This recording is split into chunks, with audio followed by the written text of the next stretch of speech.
जन्म में आवागमन चक्र का नाश करके उस महासुख परम पदवी की प्राप्ति हो जाए जहां से फिर लौटना नहीं होता। महासुख ही महासुख है। वाणी की सामर्थ्य नहीं कि उस सुख का परिचय दिया जा सके। जो भी संकेत किया जाता है वो सब बाहरी है, प्रकृतिजन्य है। क्योंकि ना वाणी की सामर्थ्य है, ना मन की सामर्थ्य है, ना बुद्धि की सामर्थ्य है। ये सब प्रकृति के यंत्र हैं जिनसे प्रकाशित हैं, संचालित हैं। उनका एक पूर्ण रूप से वर्णन करने में असमर्थ हैं। जो भी वर्णन किया जाता है वो एक अंश मात्र है। गोस्वामी तुलसीदास जी ने कहा कि मच्छर भी आकाश में उड़ता है और गरुण भी। गरुण अपने महावेग से उड़ते हैं, मच्छर अपने वेग से, पर आज तक कोई आकाश का अंत नहीं पाया। ऐसे हे अनंत महिमा, अगाध ज्ञान समुद्र, प्रेम समुद्र प्रभु, अपनी वाणी को पावन करने के लिए हम ये आपके यश का गान करते हैं, पर संपूर्णतया आपकी महिमा गान की ही नहीं जा सकती। जो इहलोक और परलोक के समस्त भोगों का मेरे प्रति संन्यास कर देता है, त्याग कर देता है, समर्पण कर। देखो ये जो परम पद है, दिव्यता है, भागवतिक अध्यात्म योग की पूर्णता है, ये कोई हंसी खेल नहीं है। और उनके लिए हंसी खेल है जो महापुरुषों के वचनों पर चल दिए हैं। क्योंकि जो है ही नहीं उसको त्यागना क्या। पर जिसने माना है कि ये भोग है, सुख सामग्री है, अब उसको त्यागने में बड़ी कठिनता है। ना असतो विद्यते भाव, असत की सत्ता ही नहीं तो फिर त्याग क्या। वो शुद्ध विवेक जागृत होता है तो एक स्वांग मात्र वो करता रहता है, कहीं उसकी आसक्ति नहीं होती, कहीं अपनापन नहीं होता। भगवान स्वयं कह रहे हैं, नान्यत्र मद भगवतः प्रधान पुरुषेश्वरात्, मेरे सिवा ऐसा कोई नहीं है कि आवागमन चक्र से तुम्हें बचा ले। स्पष्ट कह रहे, नान्यत्र, दूसरा कोई नहीं, क्योंकि दूसरा कोई है ही नहीं। मद भगवता प्रधान पुरुषेश्वरात्, ईश्वरों का भी ईश्वर मैं हूं। ये भगवान कृपा करके वर्णन करते हैं। मेरे सिवा किसी का भी आश्रय लेने से तुम जन्म मृत्यु चक्र से नहीं बच सकते। उसके लिए इहलोक परलोक, शरीर, शरीर संबंध, शरीर संबंधी भोग, इन सब को भगवान है, भगवान का ही, उनको समर्पित करके तुम निश्चिंत होकर निरंतर भजन करो। तो भगवान कह रहे भक्त्या तान मृत्यु रति पारये। भक्तों के जीवन में भारी विपत्तियों का सामना करना होता है। क्यों? पापियों को तो ऐसा नहीं देखा जाता जैसा भक्तों को विपत्ति, क्योंकि इनका आखिरी जन्म है, अनंत जन्मों का हिसाब पूरा करना है। इसीलिए लोग डर जाते हैं कि भक्त होते हुए इनको इतना कष्ट, इनकी इतनी विपत्ति, तो मेरे तो आचरण ही ऐसे नहीं। जब इनके भजन का प्रभाव इनको सुखी नहीं कर सकता तो मेरे को क्या सुखी करेगा। तो ये अज्ञान है। भक्त को जो सुख प्राप्त है और प्राप्त होगा वो त्रिकाल में किसी अन्य साधना वालों को भी प्राप्त नहीं होता। फिर विषयी पुरुषों की तो बात है, तुम उन्हें सुख समझ रहे हो। जो अच्छे से अच्छे पदार्थ खाने के बाद 6 घंटे के बाद मल बन जाता है, चाहे जितना सुंदर पेय हो, मूत्र बन जाता है। और ऐसे थैले में, ऐसे शरीर में राग करना, ऐसे शरीरों में सुख भोग करना, कौन सी बुद्धिमानी है? कौन सा सुख है जो तुम्हें तृप्त कर पाया अब तक? महाभाग्यशाली जन है जो विवेक का आश्रय लेकर इस व्यवहार प्रपंच को करते हुए निरंतर भजन परायण। जब किसी भक्त का किसी परिवार में अवतार होता है, अवतरण होता है, जन्म होता है, तो वहां विध्वंस लीला प्रारंभ हो जाती, विनाश लीला। इससे प्रायः संसारिक लोग समझने लगते हैं बड़ा मंगल हुआ। जैसे गोस्वामी जी का प्रादुर्भाव हुआ तो प्रादुर्भाव होते ही मां पधार गए। मतलब इतना प्रबल कृपा वपु भक्त है कि प्रकट होते हुए इस माता को परम पद में, एक दिन के लिए भी हम मृत्यु लोक में नहीं रहना, तुमने मुझे जन्म दिया सीधे परम पद में। संसार क्या देखता है, जन्मते ही मां को खा गया, संसार का स्वरूप अलग है। दासी ने, पिता तो नफरत ही करने लगे थे गोस्वामी जी के, जब दासी ने धाय मां ने पाला, वो भी पधार गई। अब तो लोग तुलसीदास जी को देखना पसंद नहीं करते थे कि इतना भागी है कि जो इसे थोड़ा भी प्यार करे उसके यहां अमंगल हो जाता है। ज्यादा दिन सेवा नहीं करनी पड़ी, परम पद पहुंचा दिया धाय मां को भी। ऐसे ही जो इहलोक परलोक के सारे भोगों का प्रभु में समर्पण कर देते हैं, तो उनके ऊपर ऐसी विशुद्ध कृपा होती कि बिना साधन के पूरे पूरे का पूरा परिवार परम पद का अधिकारी हो जाता है।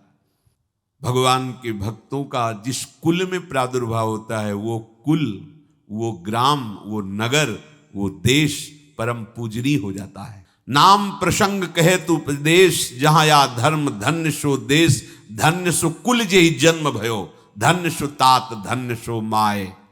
माता पिता कुल परिवार 21 पीढ़ियां तर जाती है यदि भगवान का महाभागवत कोई भक्त पैदा हो जाए। महाप्रभु चैतन्य देव जब ईश्वरपुरी जी के गांव से गुजरे, पता चला ये ईश्वरपुरी जी का गांव है, उनके शरणागत मंत्रदाता गुरु ईश्वरपुरी जी, तो उस गांव की परिक्रमा करके रज में लौट रहे थे और कहते जा रहे थे कि इस गांव का कुत्ता भी हमारे लिए भगवान के समान पूजनीय, क्योंकि मेरे गुरुदेव का प्रादुर्भाव इस नगर में हुआ और वहां के लोगों की चरण लेकर के माथे पे धारण करते। श्री भगवान स्वयं कह रहे हैं, यस्य तुष्टो रहम पार्थ वित्तम तस्य हराम्यहम, करोमि बंधु विच्छेदम सच कष्टेन जीवति। हे अर्जुन, मैं जिस पर बहुत प्रसन्न होता हूं, आप अपने ऊपर भगवान को बहुत प्रसन्न करना चाहते हैं, बहुत प्रसन्न करने में ये है, देख लो, कह रहे जिस पर मैं बहुत प्रसन्न होता हूं, सबसे पहले उसका ऐश्वर्य नष्ट करता हूं। फिर क्या करता हूं, फिर बंधु बांधवों का, फिर क्या करता हूं, असाध्य रोग उसके शरीर में। बोले महाराज ये तुम प्रसन्न हुए हो कि पूरे के पूरे नाराज हो गए हो? बोले यही मेरी प्रसन्नता है। क्या? माया का नाश। अब एकमात्र भरोसा केवल भगवान का, दूसरा कोई नहीं। जितनी श्वासें रहेंगी भयंकर कष्ट मैं उसको व्यतीत करने के लिए दूंगा। ये दंड नहीं है, ये पुरस्कार है। अनंत जन्मों का हिसाब बराबर करके कहीं इसकी वृत्ति मेरे से हट न जाए, ऐसे घेरे में डाल के अखंड चिंतन करवा के सजयति जयति जग उच्चरे। कह रहे हैं अब मैं वर्णन करता हूं श्याम सुंदर जिस पर कृपा करते हैं उस पर कैसा बर्ताव करते हैं। बोले सबसे पहले उसके विषय भोगों का नाश कर देते हैं, फिर दूसरी कृपा कोई परिवार का, कोई मित्र, कोई रिश्ते नातेदार उसकी तरफ देखेगा भी नहीं। फिर ऐसा दुख प्रदान करते हैं कि केवल एक भरोसा रह जाता है, एक भरोसा, एक बल, एक आस विश्वास, बस नाथ आपके सिवा हमारा कोई नहीं। बस वहीं से जो चमत्कार प्रकट होता है, त्रिभुवन में कोई उसकी समानता नहीं कर सकता जिस पर ठाकुर की कृपा है। पर इस कृपा को हजम करने के लिए इसीलिए संत संग किया जाता है कि पहले से वो तैयार कर देते हैं।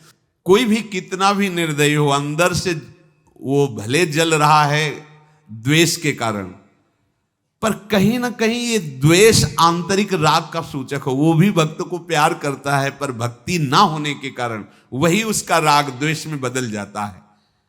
कोई भी हो, अंदर से जब भक्त के प्रति जलन पैदा करता है तो उसमें मूल होता है भक्त की महिमा, भक्त का महत्व, पर उसे ना प्राप्त, जैसे कहते हैं कि वो अंगूर खट्टे हैं और हट नहीं प्राप्त कर पाए तो अंगूर खट्टे हैं। बकाया महत्व सब के अंदर होता है, दुष्ट से भी दुष्ट के अंदर भगवान के भक्तों का महत्व होता है, क्योंकि सबके हृदय में भगवान विराजमान है।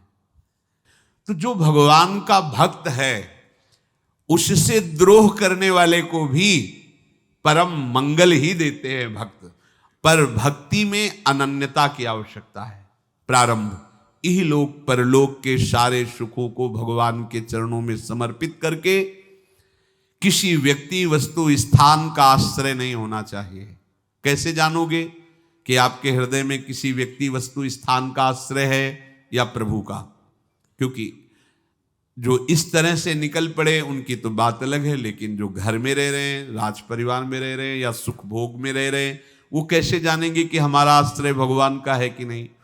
जब आपको कोई विपत्ति पड़े तो उसी समय देखो आपका मन किधर गया, किसी फोन नंबर पर, किसी व्यक्ति के संबंध के लिए या किसी बल पर गया, तो आश्रय भगवान का भी नहीं है।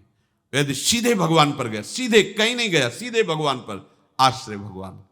कोई सुख सम्मान हर्षोल्लास की बात आई तो अपने गुण पर गया, अपनी महिमा पर गया या भगवान की कृपा पर गया। अगर सीधे भगवान की कृपा पर गया कि ये तो हमारे प्रियाजू की कृपा से है, मुझ अधम के ऐसे भाग्य कहां, ये तो मेरी लाडली जू की कृपा।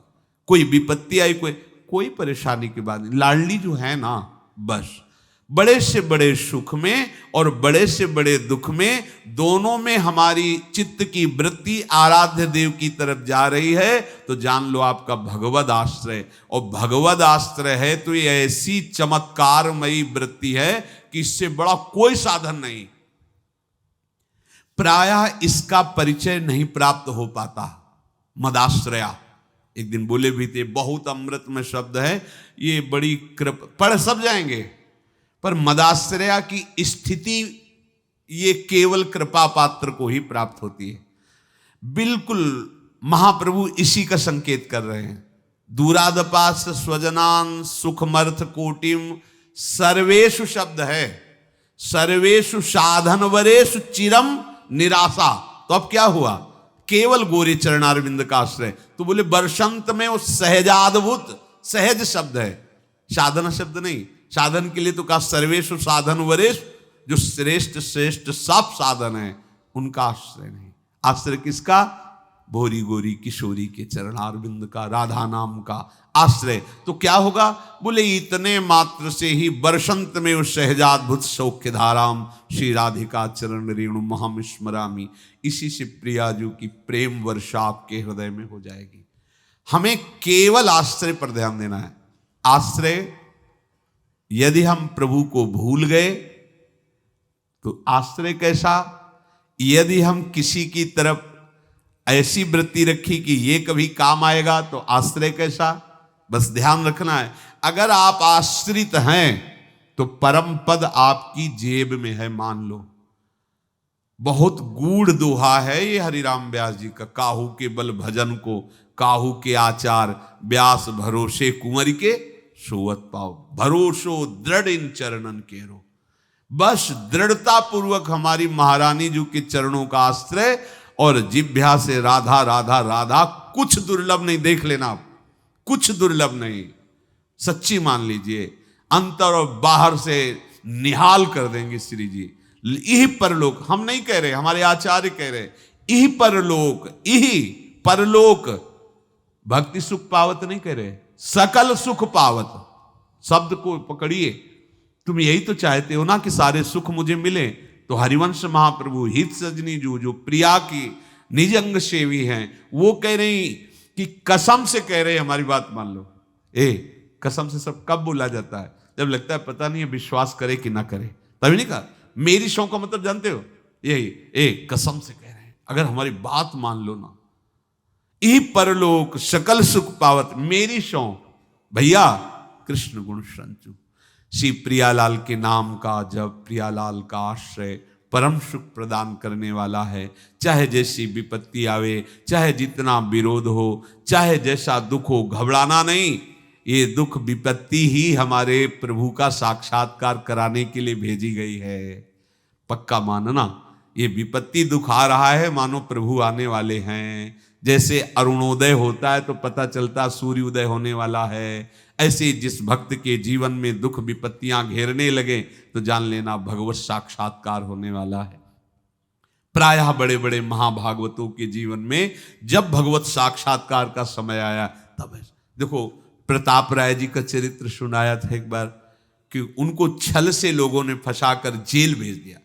जेल में वो इस बात से दुखी थे कि ठाकुर सेवा करने को नहीं मिल रही, मेरे ठाकुर जी ऐसे भूखे तो वो प्रभु से रो के कह रहे थे कि प्रभु मुझे ये सब अपमान और ये जितना बंधन मिला इसका दुख नहीं, हमें दुख इस बात का है कि आपकी सेवा नहीं। उसी समय प्रियालाल जेल में ही उनको साक्षात्कार। तो ये विपत्ति, ये अपमान, ये दुख हमारा साथी है जो हमें प्रभु से मिलाएगा। हमें घबराना नहीं है, उबना नहीं है, एकमात्र भगवदाश्रय और भगवत चिंतन। श्री राधा वल्लभ लाल की।